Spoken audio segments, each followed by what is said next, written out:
I'm Billy Hollowell, and welcome to Newsmakers, a show where we bring you interviews with pastors, actors, entertainers, and other notable news figures. On today's show, we're going to be getting into some fascinating topics, but before we do, if you are not subscribing to Newsmakers, make sure you head on over to wherever you listen to podcasts and subscribe right now. Give us a rating. We love 5-star reviews. This is a show where you're going to dive deep into important issues with amazing people. With no further ado, here is today's show. On today's Newsmakers, we are talking with the pastor at the center of the Asbury Revival. He has continued to have a front row seat to some of the most powerful moves of God that continue to reverberate across America. His name is Zach Meerkreebs, and he's the author of the new book, Lower: Igniting Spiritual Awakening Through Radical Humility. With no further ado, here is Zach.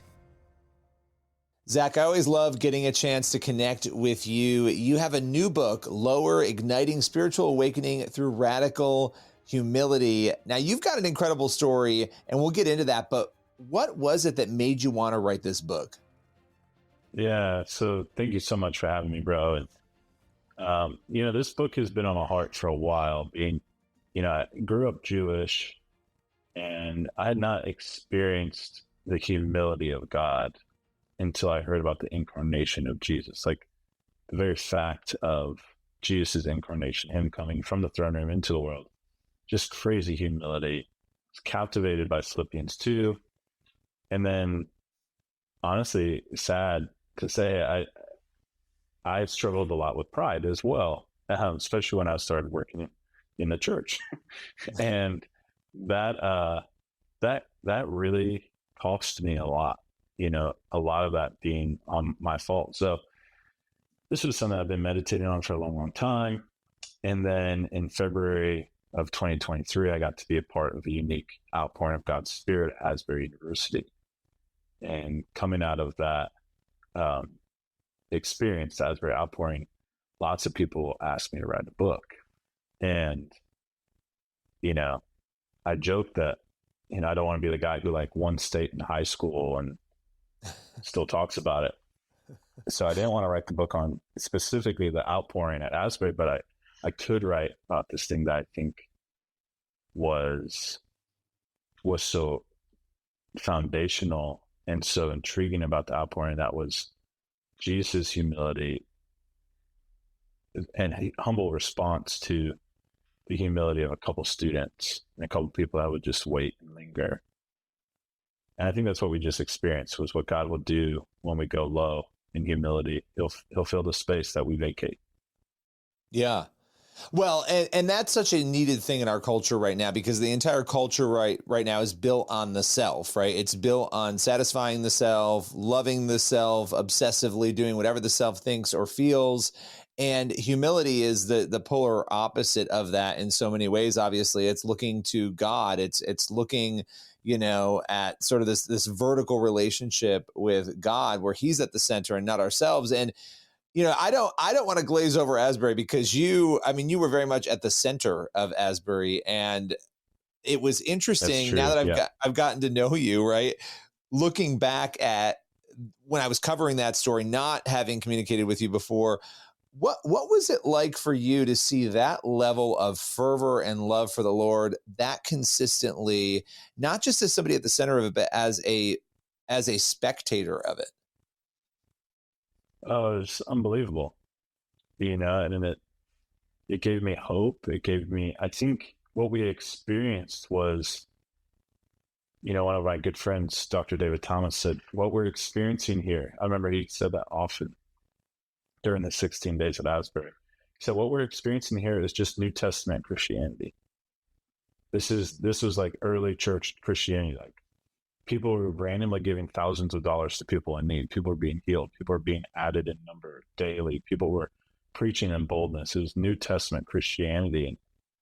And whether you were a 19-year-old college student or a 60-year-old who had been contending and longing for something like this to happen, we were experiencing New Testament Christianity, and that gave me hope. I feel like ever since, I've been able to go tell stories and talk about what we saw, and then hopefully raise the water level of hope and expectation in the church. And it was an honor of a lifetime. Some days I'm like, oh, I would be so tired and my feet would hurt so much again. Or I'm like teary because I miss it. I miss Yeah. it so much. I get to still worship in Hughes every week on staff at Asbury now. And it still feels like a very special place, but it felt Yeah. like New Testament Christianity. You know, okay, this is a question you've answered before, but I think for a lot of people, you know, there's always the skeptics that are out there, or even within the church, people who don't fully believe or understand miracles, the supernatural. What sort of supernatural? I know this is almost a tricky question because there's different layers of it, but what sort of supernatural did you experience, witness, and see during that time? Yeah. Well, it was really neat because we really wanted to make sure the focus was not on this demonstrative expression of the supernatural. So we had a great team. A guy named Bud Simon led our prayer training. Everyone had to be trained for 3 hours before they could minister at the altar. Some because of how spiritually charged things were happening.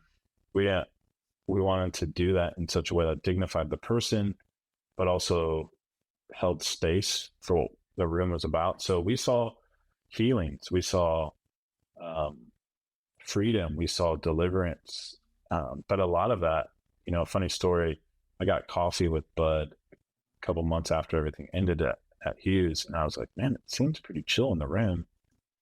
He starts belly laughing because he's like, well, we kind of had a system that to dignify the person, we had a lot of prayer rooms throughout the building that we would kind of lead them to and counsel through. But we saw eyes receive sight. We saw people get out of wheelchairs. We had a basketball player who did not know Jesus at the beginning of the week, gave his life to Christ midweek, and by that night had prayed for someone and their tumors disappeared. And Wow. it was unbelievable. But that's what happens when the presence of God moves into a place. You don't have to exert yourself a whole lot besides just steward and curate meetings between God's spirit and God's people. Yeah, no, and that is incredible. And it brings us back to Lower, right? Your book, because I think this focus on humility and the need to humble ourselves, it's so easy again to put ourselves front and center. When people pick this book up, when they read it, when they are done with it, what do you want them thinking and feeling? Yeah, my heart is for them to be reminded at the core of who Jesus was this gentle and lowly of heart. Like he could have said victorious and strong. He could have said, superior and perfect, which are all true. But when he described himself, he said gentle and lowly, or gentle and humble of heart. And, if that is a core tenet of who we worship, then think of how countercultural, catalytic, and convincing the church would be if we were the most humble communities where we're planted. Like countercultural. It's so countercultural to the world today, the world of self, the world of posting to get likes. We end up choosing humility and going lower, or catalytic.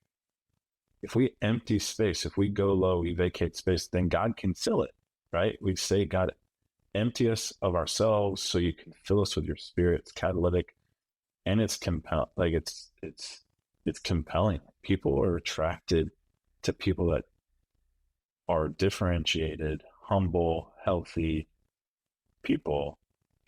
We all have that friend who takes themselves a little bit too serious and you kind of roll your eyes at them. Like, what if the Church of America was known by our humility? And think of just how compelling that would be. So I pray that they would understand this really is a foundational characteristic. I would argue maybe the most the most key characteristic of Jesus besides his deity. And then that we might express it. And in this book, we talk about the formation of humility, the expression of humility, and the potential of humility. So if we understand who Jesus is and we lean into those three things, I think we could see something very, very powerful all around the world. I love that. Okay. Final 30 seconds here before we go. This is the question, right? Are we in the midst of a revival in your view right now? When you look at what is happening, not just at Asbury, but across the country, across the world, even right now, and just in light of where we are, what do you think? You know, maybe this is cheeseball because I wrote a book called Lower, but I'm so unintelligent when it comes to that stuff. And so I don't know, I haven't studied it enough. I do believe that we are in a unique season and there have been unique outpourings of his spirit. I think you get enough outpourings of the spirit, you start really seeing the dry ground sprout into life. You see outpouring, see dead things come to life. You sustain revival, maybe we'll see a awakening. So as a random 35-year-old dude in Kentucky, I'm pretty encouraged, but I'll let way smarter spiritual people say if we're in revival or not. Yeah, they can haggle over the outpouring versus revival, all the different language that's out there. Dude. Well, listen, I'll eat Zach, pizza and hang out with my girls. That's what that's all you got to do. That sounds good to me. And of course, you'll be out there promoting Lower, igniting spiritual awakening through radical humility. Appreciate your time today. Appreciate you, bro. That's all for today's Newsmakers. Thank you so much for tuning in. And be sure to head on over and check out the new documentary investigating the supernatural miracles. You can find that at cbn.com/supernatural. We dive into some incredible miracles, investigating whether they still happen today and what is unfolding in various scenarios across America. Again, it is cbn.com/supernatural. And tune in for the next episode of Newsmakers. We'll see you later.